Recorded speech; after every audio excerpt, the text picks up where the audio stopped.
অবশেষে সেনাবাহিনীর সহায়তায় সংযুক্ত আরব আমিরাত থেকে দেশে ফিরছেন প্রধানমন্ত্রী শেখ হাসিনা। ইতিমধ্যে বিভিন্ন গণমাধ্যম জানান, আজ রাতেই বিশেষ বিমানে বাংলাদেশে আসতে পারেন প্রধানমন্ত্রী শেখ হাসিনা। ইতিমধ্যেই সেনাবাহিনীর সাথে প্রধানমন্ত্রীর ফোনালাপের মাধ্যমে এই তথ্য নিশ্চিত করা হয়। এর আগে গত 5ই আগস্ট বৈষম্যবিরোধী ছাত্র আন্দোলনের মুখে আওয়ামী লীগের সভানেত্রী দেশ থেকে ভারতে পালিয়ে যান। তখন থেকে অন্তর্বর্তীকালীন সরকারের দায়িত্ব পালন করতেছিল ডক্টর ইউনূস। ইতিমধ্যেই নিজের ব্যর্থতার দায় স্বীকার করলেন অন্তর্বর্তীকালীন সরকার।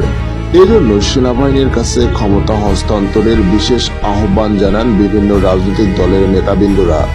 ইতিমধ্যেই সেনাবাহিনীর ক্ষমতা নেওয়ার কথা বিভিন্ন গণমাধ্যমে শোনা গেলেও এখন পর্যন্ত সেনাবাহিনীর কোনো ঘোষণা প্রদান করেনি।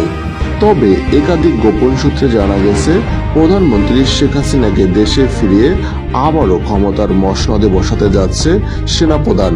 এজন্য সকল সহযোগিতা করবে সেনাবাহিনী।